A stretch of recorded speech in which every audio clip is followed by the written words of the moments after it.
Fyodor Dostoevsky is often quoted as saying that the degree of civilization in a society can be judged by entering its prisons. For the last 2 decades, the most notorious prison in America has been Guantanamo.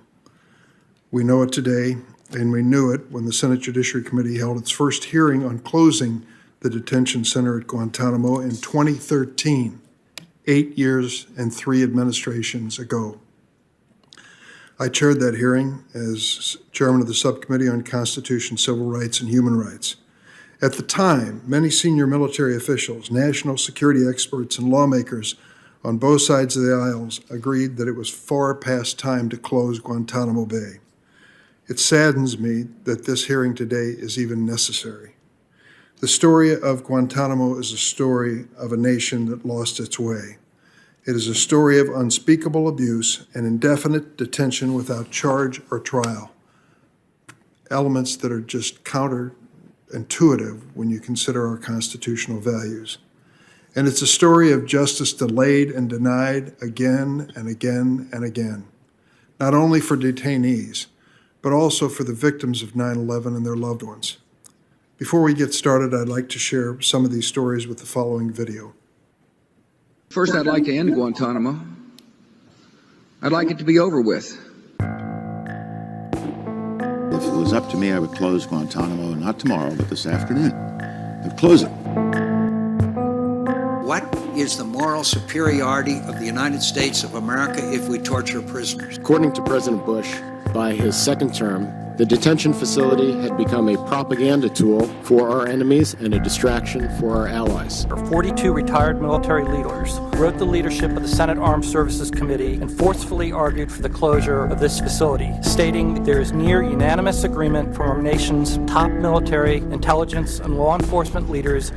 Close Guantanamo. Close Guantanamo. Close Guantanamo now. Our enemies act without conscience. We must not. Nearly 20 years after the attacks on 9/11, the long wait for justice continues. The CIA has admitted to subjecting Khalid Sheikh Mohammed to repeated waterboarding, a technique that simulates drowning. Majid Khan claims he was sexually assaulted and nearly drowned by his CIA interrogators, who he said threatened to rape his sister. The detainees' treatment has been a major impediment to resolving the remaining Guantanamo cases.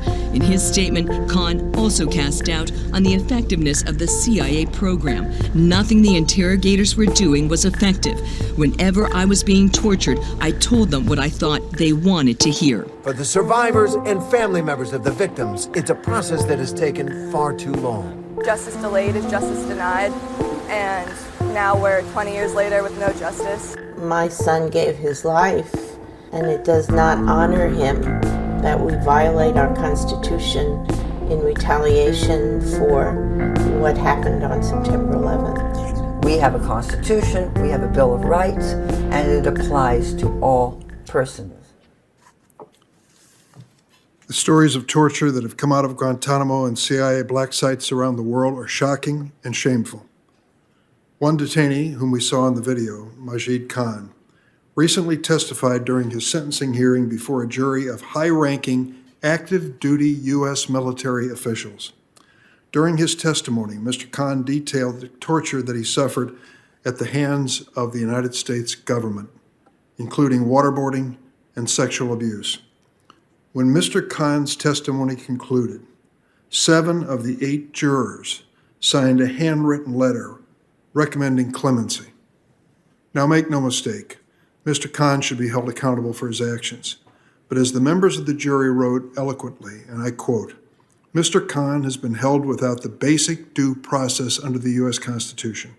He was subjected to physical and psychological abuse well beyond approved enhanced interrogation techniques, instead being closer to torture performed by the most abusive regimes in modern history.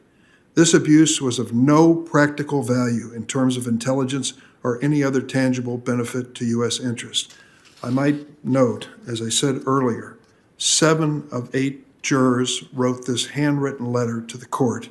All of them were career U.S. military officials. For nearly 20 years, the detention facility at Guantanamo has defied our constitutional values and the rule of law. Today, we live in a world in which the war in Afghanistan, our nation's longest war, has finally come to a close, and yet Guantanamo remains open.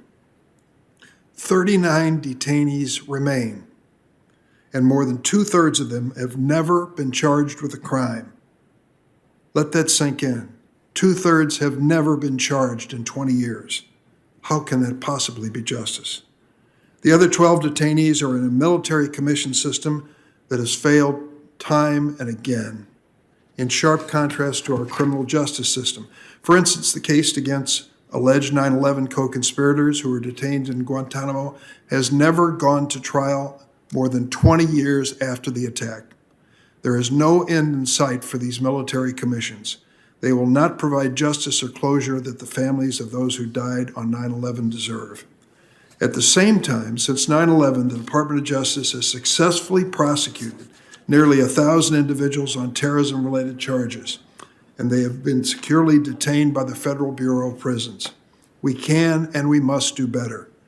President Biden transferred his first detainee in July, but at that pace, one detainee every 10 months, there will be dozens of detainees at Guantanamo, even if President Biden is elected to a second term. To finally close this facility, we need to take a new approach. Senator Leahy and I sent a letter to President Biden in April with 22 of our colleagues, including 8 members of this committee, laying out the key steps the administration should take to close the prison. Getting this done will demand strong and effective leadership from the White House, as well as the special envoy at the State Department, to negotiate transfer agreements for the detainees who are not charged with crimes. And it will demand swift and decisive action from the Justice Department, which has yet to bring its legal positions in line with the president's goal of closing Guantanamo. In July, I sent a letter to Attorney General Garland urging him to revisit the Justice Department's defense of the government's authority to indefinitely hold detainees without charge or trial and without due process at Guantanamo. I'm disappointed that the President and Attorney General have yet to respond to my letters, and I'm disappointed the administration declined to send a witness to testify at today's hearing on how they're working to close Guantanamo. I'm going to continue to press this administration to take action and to end this injustice. The delays in closing this facility are not cheap in terms of our reputation and in terms of our treasury. Every day Guantanamo remains open damages our moral standing and credibility, weakens our national security, and wastes taxpayers' dollars. How much does Guantanamo cost us? $540 million every year to keep it open. $540 million for 39 detainees. Worse yet, as I mentioned earlier, Guantanamo has failed to deliver justice to families who deserve it the most. One of those family members is with us today. I want to thank Ms. Colleen Kelly. I want to thank her because she's here today making a sacrifice to appear. And of course, she comes to us as a person who lost her younger brother, Bill, in the 9/11 attack. Thanks for your courage and your willingness to speak before the committee. Families like yours deserve better. It's time for us to live up to the ideals our troops risk their lives to defend every day. It's time at long last to set partisanship aside and work together to close the detention facility at Guantanamo.